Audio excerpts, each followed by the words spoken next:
Very good morning. और भारतीय भूगोल की इस श्रृंखला में आज हम लेकर के आए हैं भारत की प्रमुख फसलें और इनके उत्पादन राज्य। ठीक है। तो आप देख पा रहे होंगे ये भारत का मैप है। तो अपन एक स्टेट वाइज चलेंगे और एक एक स्टेट पे देखेंगे चल करके। तो शुरुआत कहाँ से करें? शुरुआत करते हैं अपन यूपी से, उत्तर प्रदेश से। और उत्तर प्रदेश में जो है मुख्य रूप से जो फसलें उगाई जाती हैं वो हैं आपके गेहूँ। सेकंड नंबर पे आती है गन्ना। गन्ना भी काफ़ी मात्रा में उगाया जाता है वहाँ पर। चीनी और गुड़ प्रचुर मात्रा में वहाँ पर बनाया जाता है। इसके बाद दूध उत्पादन, उसके बाद आलू, यानी कि ये चार ऐसे खाद्यान्न हैं जो यूपी सबसे ज़्यादा उगाता है।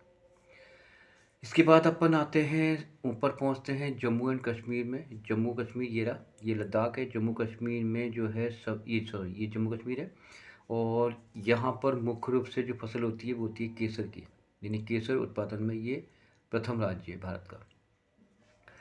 ठीक है। इसके बाद अपन नेक्स्ट आते हैं अपन राजस्थान में। ये राजस्थान का यानी कि ये पश्चिमी भाग यहाँ पर।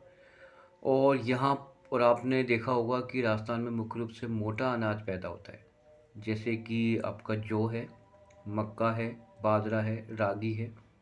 यानी यहाँ पर मोटा अनाज ज़्यादा पैदा होता है क्योंकि यहाँ की जो मिट्टी है वो कम उपजाऊ होती है, पानी की भी यहाँ पर कमी रहती है। इस कारण से यहाँ पर मोटा अनाज ज़्यादा पैदा किया जाता है। इसके बाद सरसों और बाजरा उत्पादन में भी इसका ये पहला स्थान है पूरे भारत में। सरसों उत्पादन में भारत का ये पहला स्थान होता है राजस्थान का। इसके बाद हम सीधे पहुंचते हैं अपन गुजरात में। ये नीचे अपना गुजरात रहा। और गुजरात में जो है मुख्य रूप से काली मिट्टी पाई जाती है। और वहाँ पर मुख्य रूप से जो फसल पैदा की जाती है वो है आपकी कपास यानी कॉटन, और इसके बाद मूंगफली। ये दो प्रचुर मात्रा में वहाँ पर उगाए जाते हैं क्योंकि जो कपास है वो काली मिट्टी में ही अधिक पैदा होती है। इसके बाद हम आते हैं महाराष्ट्र में। ये नीचे देखो महाराष्ट्र रहा, ये महाराष्ट्र। और महाराष्ट्र में जो सबसे ज़्यादा पैदावार होती है वो होती है आम की। इसी प्रकार से यहाँ पर अरहर उत्पादन में भी इसका काफ़ी बड़ा योगदान है।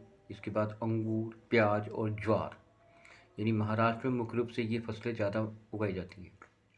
ठीक है।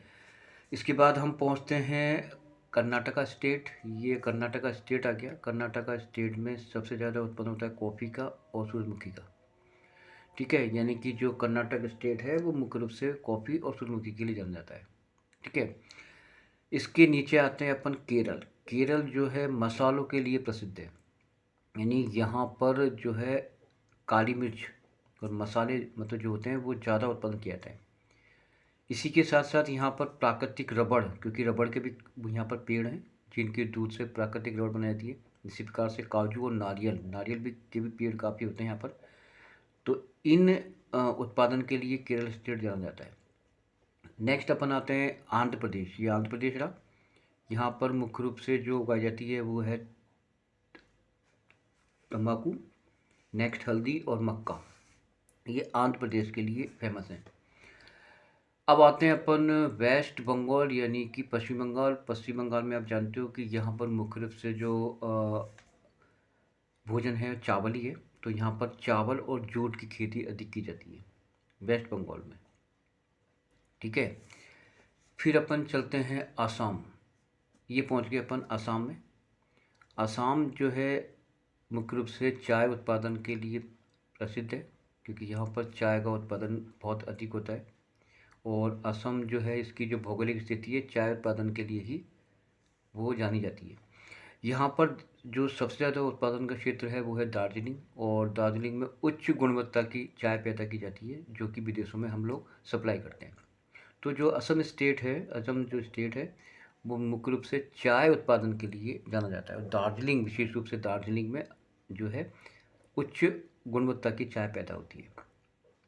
अब अपना एक स्टेट और रह गया और वो रह गया बीच वाला, रह गया मध्य प्रदेश। मध्य प्रदेश भी तो भाई काफ़ी सारा उत्पादन में इसका भी काफ़ी योगदान रहता है। तो मध्य प्रदेश में मुख्य रूप से जो दालें और तिलहन के लिए प्रसिद्ध है।